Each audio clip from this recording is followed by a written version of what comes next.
The ജേർണലിസ്റ്റിലേക്ക് PC ജോർജിന് മുട്ടൻ പണി വരികയാണ്. മതനിരപേക്ഷ കേരളം ഒറ്റക്കെട്ടായി നിന്ന് ഈ നാട്ടിലെ മുസ്ലിങ്ങളെ ഒറ്റപ്പെടുത്താൻ ഞങ്ങൾ അനുവദിക്കില്ല എന്ന് കട്ടായം പറഞ്ഞതോടെ പിണറായി പോലീസും ഒടുവിൽ PC ജോർജിനെ കുരുക്കാൻ തന്നെ പിടിക്കാൻ തന്നെ ഇറങ്ങിയിരിക്കുകയാണ്. പോലീസ് അത് ചെയ്തില്ലെങ്കിൽ ഇന്നോ നാളെയോ കോടതി അത് ചെയ്യും. അത് പോലീസിനും സർക്കാരിനും വലിയ നാണക്കേടാകും. ആ തിരിച്ചറിവ് കൂടിയുള്ളത് കൊണ്ടാണ് ഒടുവിൽ PC ജോർജിൻ്റെ ക്ലോസറ്റ് വായയ്ക്ക് പൂട്ടിടാൻ പോലീസ് രംഗത്തിറങ്ങിയിരിക്കുന്നത്, അല്ലെങ്കിൽ പിണറായി സർക്കാർ അതിനുള്ള തീരുമാനത്തിലേക്ക് കടക്കുന്നത്. ഏതാണ്ട് 4 ദിവസത്തോളം വേണ്ടി വന്നു PC ജോർജിൻ്റെ മുസ്ലിം വിരുദ്ധ പരാമർശത്തിൽ പോലീസ് കേസെടുക്കാൻ.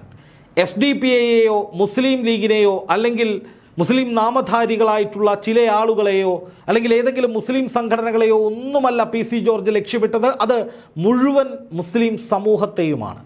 അതായത് ഒരുവൻ മുസ്ലിമായാൽ അവൻ വിദ്വേഷിയായി, രാജ്യവിരുദ്ധനായി, രാജ്യസ്നേഹമില്ലാത്തവനായി, പാകിസ്ഥാനോട് കൂറുള്ളവനായി, ഒരു തരത്തിലും മറ്റു മതസ്ഥരെ ബഹുമാനിക്കാത്തവരായി, വർഗീയവാദികളായി എന്നൊക്കെയാണ് PC ജോർജ് ജനൻ TV-യിൽ വന്നുകൊണ്ട് തൻ്റെ ക്ലോസറ്റ് വായ തുറന്ന് വൃത്തികെട്ട രീതിയിൽ പറഞ്ഞു പോയത്. എന്തോ ഒരു വെല്ലുവിളി കണക്കായിരുന്നു PC ജോർജിൻ്റെ ആ സംഭാഷണം. നമ്മളെല്ലാവരും കേട്ടതാണ്. ഇനിയും ആ വൃത്തികെട്ട ഭാഷണം ഞാൻ കേൾപ്പിക്കുന്നില്ല, അതേക്കുറിച്ച് പറയുന്നുമില്ല. പക്ഷെ ആ പറഞ്ഞ വാക്കുകൾ അത്രയും മാപ്പർഹിക്കാത്ത കൊടും പാതകമാണ്, അല്ലെങ്കിൽ കൊടും കുറ്റകൃത്യമാണെന്ന കാര്യത്തിൽ എനിക്ക് തരുമ്പും സംശയമില്ല. പണി പാളുമെന്ന് മനസ്സിലായപ്പോൾ, കേരളം മുഴുവൻ ഒറ്റക്കെട്ടായി തിരിഞ്ഞു എന്ന് മനസ്സിലായപ്പോൾ, BJPയുടെ പോലും പിന്തുണ തനിക്കില്ല എന്ന് മനസ്സിലാക്കിയപ്പോൾ PC ജോർജ് ഒടുവിൽ മുസ്ലിങ്ങളുടെ കാലുപിടിച്ച് പരാതി കൊടുത്ത SDPIയെയും അതുപോലെ മുസ്ലിം ലീഗിൻ്റെയും ഒക്കെ അനുനയിപ്പിക്കാൻ വേണ്ടി അവരുടെ മുട്ടിലിഴഞ്ഞ് ഫേസ്ബുക്കിലൂടെ ഒരു വല്ലാത്ത സഹതാപം ഊറുന്ന ഒരു പോസ്റ്റുമൊക്കെ ഇട്ട് രംഗത്ത് വന്നുവെങ്കിലും അത് എങ്ങും ഏശിയില്ല. കമൻറ്റ് ബോക്സിൽ PC ജോർജിനെ വല്ലാതെ ചീത്ത വിളിക്കുന്ന വിധത്തിൽ, കടന്നാക്രമിക്കുന്ന വിധത്തിൽ തന്നെയാണ് കേരളം പ്രതികരിച്ചത്. കാരണം PC ജോർജിൻ്റെ ആ പ്രസ്താവന ഇന്ത്യ എന്ന ജനാധിപത്യ മതനിരപേക്ഷ റിപ്പബ്ലിക് രാജ്യം പ്ലാത്തോട്ടത്തിൽ ചാക്കോയുടെ സ്ത്രീധനം കിട്ടിയ വകയിലുള്ളതാണെന്ന മട്ടിലായിരുന്നു PC ജോർജിൻ്റെ വർത്തമാനങ്ങൾ. അത് ഒരിക്കലും അംഗീകരിക്കാൻ കഴിയില്ല. എന്തിനാ എനിക്ക് തോന്നുന്നു മകൻ ഷോൺ ജോർജ് പോലും PC ജോർജിൻ്റെ ഈ ഭാഷണത്തോട് യോജിക്കുമെന്ന് ഞാൻ കരുതുന്നില്ല. കാരണം ഷോൺ ജോർജ് അദ്ദേഹത്തിൻ്റെതായ നിലയിൽ ഒരു മുന്നേറ്റം നടത്തിക്കൊണ്ടിരിക്കുകയാണ്, ജനപ്രതിനിധിയായി നിൽക്കുകയാണ്. അടുത്ത തെരഞ്ഞെടുപ്പിൽ നല്ല രീതിയിൽ മുന്നോട്ട് പോകാൻ കഴിയും എന്ന ആത്മവിശ്വാസമുള്ളൊരു ചെറുപ്പക്കാരനാണ്. പക്ഷേ ഷോൺ ജോർജിൻ്റെ പോലും ഭാവി അവതാളത്തിലാക്കുന്ന വിധത്തിലാണ് PC ജോർജ് മുസ്ലിം സമൂഹത്തെ മുഴുവൻ അടച്ചാക്ഷേപിക്കുന്ന വിധത്തിൽ രംഗത്ത് വന്നത്. ഒടുവിലിപ്പോൾ PC ജോർജിനെതിരെ കേസെടുക്കാൻ തയ്യാറായിരിക്കുകയാണ് പോലീസ്. അതിനു മുമ്പ് SDPIയുടെയും മുസ്ലിം ലീഗിൻ്റെയും നിർണായകമായ ഇടപെടലുകൾ ഈ കേസിൽ ഉണ്ടായിട്ടുണ്ട്. SDPIയുടെ സംസ്ഥാന നേതാവ്, സംസ്ഥാന പ്രസിഡന്റ് CPA ലത്തീഫ് മലപ്പുറത്തൊരു വാർത്താ സമ്മേളനത്തിൽ അക്ഷരാർത്ഥത്തിൽ PC ജോർജിനെതിരെ കേസെടുക്കാത്ത, നടപടിയെടുക്കാത്ത പോലീസിൻ്റെ നിലപാടിനെ വലിച്ചു കീറി ഒട്ടിച്ചിരുന്നു. ഇത്തരമൊരു പരാമർശം ഒരുപക്ഷെ കേരളത്തിൽ ഇതേ രീതിയിൽ മുമ്പ് നടത്തിയിട്ടുണ്ടാവില്ല. വളരെ പ്രകോപനപരമായ രീതിയിൽ. മാത്രമല്ല അദ്ദേഹം പറഞ്ഞ ചില വാചകങ്ങളുണ്ട്. മുണ്ട് പൊക്കി നോക്കി ആളുകളെ കൊല്ലുകയാണ്, ക്രിസ്ത്യാനികളെയും ഹിന്ദുക്കളെയും കൊല്ലുകയാണ് ഇവിടുത്തെ മുസ്ലിങ്ങൾ എന്നാണ് PC ജോർജ് പറഞ്ഞത്. എന്തുമാത്രം ഭീകരമാണ് ആ പ്രസ്താവന. നമുക്കറിയാം അദ്ദേഹം മുമ്പും ഇതുപോലെ വലിയ കോളിത്തം സൃഷ്ടിച്ച പരാമർശം നടത്തിയിട്ടുണ്ട്. 2022 തിരുവനന്തപുരത്ത് അനന്തപുരി ഹിന്ദു മഹാസമ്മേളനത്തിൽ വെച്ച് PC ജോർജ് പറഞ്ഞത്, ഇവിടുത്തെ മുസ്ലിം കച്ചവടക്കാർ ഭക്ഷണത്തിലും പാനീയത്തിലുമൊക്കെ വിഷം കലക്കി അവർ ഹിന്ദു സഹോദരന്മാർക്ക് പ്രജനനശേഷി നഷ്ടപ്പെടുത്തുന്ന രീതിയിലുള്ള, അല്ലെങ്കിൽ വന്ധ്യത വരാനുള്ള രീതിയിലുള്ള വിഷം കലക്കിയിട്ടാണ് ഭക്ഷണം കൊടുക്കുന്നത് എന്നാണ് പറഞ്ഞത്.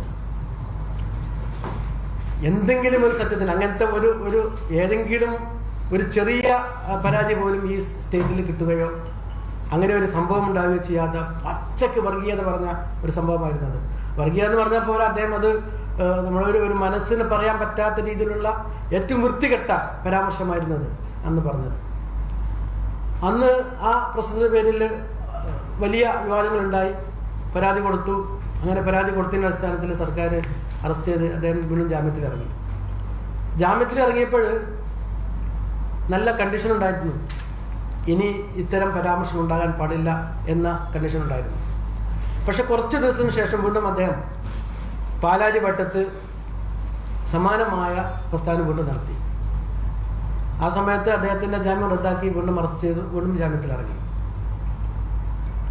പിന്നീട് വെണ്ണല തൈക്കാട്ട് മഹാദേവ ക്ഷേത്രത്തിലെ ചടങ്ങിൽ പങ്കെടുത്തുകൊണ്ട് വീണ്ടും അദ്ദേഹം വർഗീയമായ പരാമർശം നടത്തി. വർഗീയ എന്ന് പറഞ്ഞാൽ അദ്ദേഹത്തിൻ്റെ ഭാഷ, അതായത് ഇവിടെ ഒരു പക്ഷേ RS-കാരൻ അല്ലെങ്കിൽ BJP കാരൻ പറയാതിൽ അപ്പുറമുള്ള, അദ്ദേഹം ഇപ്പോൾ BJP കാരനാണ്, പക്ഷേ RS-കാർ പറയാതിൽ അപ്പുറമുള്ള വർഗീയതയാണ് അന്ന് മേൽ പരാമർശിച്ചത്. ഒരു പക്ഷേ അതൊക്കെ ആയിരിക്കാം, ഇത്തരം പല രീതിയിൽ നിന്നുള്ള സമ്മർദ്ദങ്ങൾ ശക്തമാകുന്നുകൊണ്ടായിരിക്കാം പോലീസ് ഇപ്പോൾ PC ജോർജിനെതിരെ അന്വേഷണം ആരംഭിച്ചിരിക്കുകയാണ്. PC ജോർജിനെ അറസ്റ്റ് ചെയ്യുന്ന കാര്യത്തിൽ മുഖ്യമന്ത്രിയുടെ ഓഫീസുമായി ഒരു ആശയവിനിമയം നടത്തിയിരിക്കുകയാണ്. PC ജോർജ് വൈകാതെ അഴിക്കുള്ളിലേക്ക് പോകാനുള്ള എല്ലാ സാധ്യതകളും ഇപ്പോൾ തെളിയുകയാണ്. പക്ഷേ ഈ വിഷയത്തിൽ പോലീസിൻ്റെ ഭാഗത്തു നിന്ന് ഗുരുതരമായ വീഴ്ചയുണ്ടായിട്ടുണ്ട് എന്നുള്ളതൊരു വാസ്തവമായി തന്നെ നമ്മൾ കാണണം. കാരണം PC ജോർജ് സമാനമായ രീതിയിൽ മുസ്ലിം വിദ്വേഷം ആളിക്കത്തുന്ന വിധത്തിൽ, മുസ്ലിം മതവിഭാഗത്തെ ഒന്നടങ്കം അധിക്ഷേപിക്കുന്ന വിധത്തിൽ നിരവധി പ്രസംഗങ്ങൾ നടത്തുകയും അതിൻ്റെ പേരിൽ ജയിലിൽ പോവുകയും ചെയ്തിട്ടുള്ള ആളാണ്.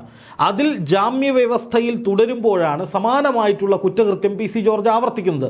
സ്വാഭാവികമായും ഇത് ചൂണ്ടിക്കാണിച്ചുകൊണ്ട് തന്നെ പോലീസിന് പഴയ കേസിലെ ജാമ്യം റദ്ദാക്കാൻ, ജാമ്യവ്യവസ്ഥകൾ ലംഘിച്ചു, സമാനമായ കുറ്റകൃത്യം ആവർത്തിച്ചു എന്ന് പറഞ്ഞുകൊണ്ട് പോലീസിന് കോടതിയെ സമീപിക്കാൻ കഴിയും ജാമ്യം റദ്ദാക്കാൻ വേണ്ടിയിട്ട്. അത് പോലീസ് ചെയ്തിട്ടില്ല എന്ന് മാത്രമല്ല, പ്രഥമ ദൃഷ്ടിയാൽ തന്നെ പോലീസ് ഉദ്യോഗസ്ഥർക്ക് കേസെടുക്കാൻ കഴിയുന്ന വകുപ്പുകൾ അല്ലെങ്കിൽ സാഹചര്യം PC ജോർജിൻ്റെ പ്രഭാഷണത്തിലുണ്ട്. അത് PC ജോർജ് തിരിച്ചറിഞ്ഞിട്ടാണ് PC ജോർജ് മാപ്പ് ചോദിക്കുന്നത്. അപ്പോൾ സ്വാഭാവികമായിട്ടും ആ വകുപ്പുകൾ ചുമത്തി സ്വമേധയാൽ കേസെടുക്കാൻ കേരളത്തിൽ ഒരൊറ്റ പോലീസുകാരനും തയ്യാറായിട്ടില്ല. എന്ന് മാത്രമല്ല, മീഡിയ വൺ ഒഴികെയുള്ള മുഖ്യധാരാ മാധ്യമങ്ങളൊന്നും തന്നെ ഈ വിഷയത്തിൽ PC ജോർജ് നടത്തിയ അതിക്രൂരമായ പരാമർശങ്ങൾ, നിന്ദ്യമായ പരാമർശങ്ങൾ, അത്രയും വെറുപ്പോടുകൂടിയ ഒരു സമുദായത്തെ മുഴുവൻ അടച്ചാക്ഷേപിക്കുന്ന വിധത്തിലുള്ള പരാമർശങ്ങൾ എവിടെയും ചർച്ചയാക്കിയിട്ടില്ല. ആലോചിച്ച് നോക്കൂ, വേറെ വല്ലവരുമായിരുന്നുവെങ്കിൽ, സംഘപരിവാർ കേന്ദ്രത്തിൽ നിന്നല്ലാതെ മറ്റേതെങ്കിലും കേന്ദ്രത്തിൽ നിന്നായിരുന്നു ഈ വിധത്തിലുള്ള ഒരു വർഗീയ ഭാഷണം ഉണ്ടാകുന്നതെങ്കിൽ എന്തായിരിക്കും ചാനലുകളുടെ അവസ്ഥ, അവരുടെ അജണ്ട എന്തായിരിക്കും? ഇവിടെ മീഡിയ വൺ മാത്രമാണ് PC ജോർജിൻ്റെ ഈ പ്രസ്താവനകൾ ശക്തമായ നിലപാടോടുകൂടി ചോദ്യം ചെയ്തിട്ടുള്ളൂ, അതിന്മേൽ ചർച്ചകൾ നടത്തിയിട്ടുള്ളൂ, അത് പൊതുസമൂഹത്തിലേക്ക് എത്തിച്ചിട്ടുള്ളൂ. അതുപോലെ തന്നെ SDPI ഉൾപ്പെടെയുള്ള സംഘടനകൾ, SDPI മാത്രമല്ല മുസ്ലിം ലീഗ് ഉൾപ്പെടെയുള്ള, യൂത്ത് ലീഗ് ഉൾപ്പെടെയുള്ള സംഘടനകൾ ഇതിനെതിരെ പരാതിയും കൊടുത്തിട്ടുണ്ട്.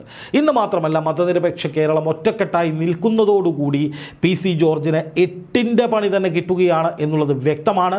ഒരു പക്ഷേ വീണ്ടും അഴിക്കുള്ളിലേക്ക്, ഇത്രയും വലിയ സമ്മർദ്ദങ്ങളുടെ ഫലമായി PC ജോർജ് അഴിക്കുള്ളിലാകാനുള്ള സാധ്യതകളേറെയാണ്. അങ്ങനെയാണെങ്കിൽ BJPയിൽ വന്നതിന് ശേഷം ഒരുപാട് നേട്ടങ്ങൾ ഉണ്ടാക്കാൻ കഴിയുമെന്ന PC ജോർജിൻ്റെ സ്വപ്നങ്ങൾ അസ്ഥാനത്താകും. കാരണം PC ജോർജിന് BJPയുടെ ഭാഗത്തു നിന്ന് പോലും ഈ വിഷയത്തിൽ വലിയ പിന്തുണ കിട്ടിയിട്ടില്ല എന്നുള്ളത് വാസ്തവമാണ്. തൻ്റെ ക്ലോസറ്റ് വായ കൊണ്ട്, അല്ലെങ്കിൽ ആ വായുടെ അനിയന്ത്രിതമായ പ്രയോഗം കൊണ്ട് BJPയിൽ നിന്ന് കിട്ടേണ്ടത് പോലും കിട്ടാത്ത അവസ്ഥയിലേക്ക് PC ജോർജ് മാറുകയാണ്, തകരുകയാണ്, വീണ്ടും ജയിലിലേക്ക് പോവുകയാണ്. ഇത് ഒരു 8ന്റെ പണിയായി മാറുകയാണ്. മുട്ടിലിഴഞ്ഞിട്ടും മാപ്പ് പറഞ്ഞിട്ടും ഒന്നും ഒരു തരത്തിലും PC ജോർജ് രക്ഷപ്പെടാനുള്ള സാധ്യത തെളിയുന്നില്ലെന്ന് മാത്രമല്ല, മുസ്ലിങ്ങൾക്കെതിരെ ഇത്രയും വലിയ വിദ്വേഷം വിളിച്ചുകൂവിയിട്ടും ഒരു പിന്തുണയും സ്വന്തം പാളയത്തിൽ നിന്ന് പോലും കിട്ടുന്നില്ല എന്നുള്ളത് PC ജോർജിന് ലഭിച്ച വലിയ തിരിച്ചടിയായി തന്നെ വേണം വിലയിരുത്താൻ.